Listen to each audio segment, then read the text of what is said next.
'Cause baby, now we got bad blood. You know it used to be mad love. So take a look what you've done. 'Cause baby, now we got bad blood. Hey! Hey everybody, it's Emily. Welcome back to my channel, and it's Friday, which means it's time to talk some more Big Brother superfans. It was quite the week, so we're just going to jump right into it. First off, I do have somebody to add to the list of house guests I don't like. I gotta add Becky this week. To start off, I kind of saw it as she was just kind of backing away from all the drama and everything in the house, trying to stay out of everything, you know, not playing too hard too quickly like some of the other people I could mention in the house. But now, the way I look at it, she's a floater. And I know she's won competitions, and to some people that is not part of the definition of a floater to not win to win competitions. But to me, a floater is somebody who doesn't talk game much in the house, who really doesn't look like they're doing much. And Becky fits that category, guys. She just does. Really, the only time she has talked game is when she was on the block the first week and when she was HOH. Since then, she really hasn't said anything game-wise to anybody. She's not showing up much on the show. Like, you blink and you miss her. You're really not seeing a whole lot of her because she's not doing much. She's floating through right now, and I don't like it.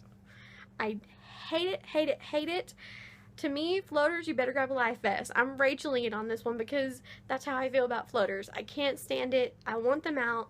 Not that I'm like saying Becky needs to go. She needs to change her game is what she needs to do, which is why she's on my list of people that I don't like. I'm not saying like, ugh, I hate Becky, but I'm not a fan. She needs to change her game for me to feel like she's worth anything in this game as a fan. So, yeah.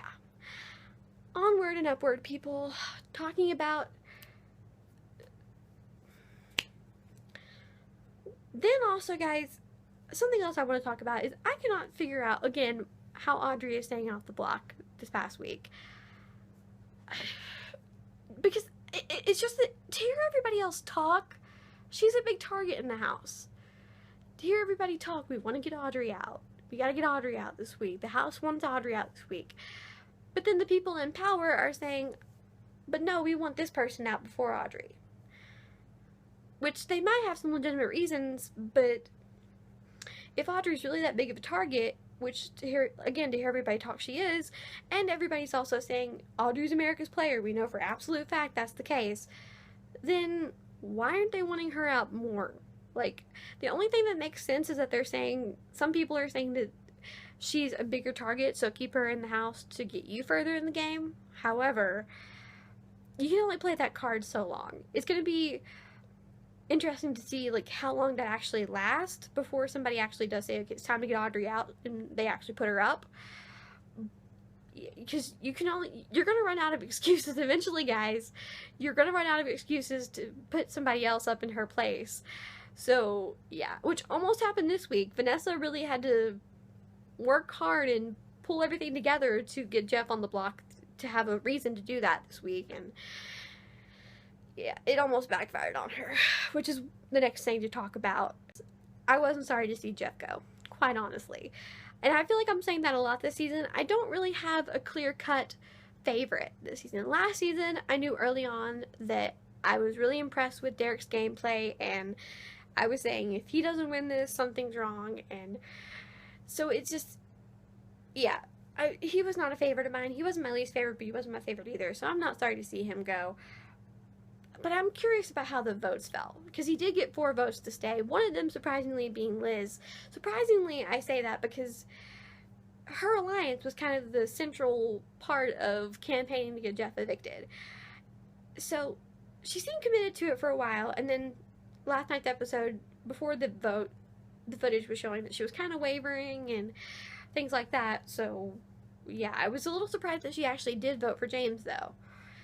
And even more confusing to me was that in the goodbye messages they showed after Jeff's exit interview, she and Julia were like, oh, well, sorry we had to vote you out this week, Jeff. And I'm thinking, but Liz, you didn't vote him out.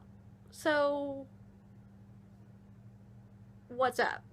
Did she change her mind last minute? Did Julia want to vote Jeff out, but Liz didn't, so she didn't tell Julia? Definitely need that explained. And I'm going to be watching hardcore on Sunday's episode to figure out where her head was at with that. And if she actually makes it to further without people figuring out that she was that mysterious fourth vote, because they're talking about it, they're freaking out about it in her alliance, and she's right along with them saying, oh yeah, like, who was it? Oh, I bet it was this person, that person. If she actually pulls it off to where they don't find out it was her, I gotta tip my hat to her, because that's an impressive move. And don't get me wrong, it's not a huge game move, but it's impressive if she pulls it off, I gotta say. So yeah, that's pretty much it this week for my thoughts on Big Brother. Hopefully you guys enjoyed this video. Be sure to comment down below with all your thoughts, and subscribe if you haven't already so you can check out all my other videos, past and future. And I will see you guys next time. Bye. Now we got problems, and I don't think we can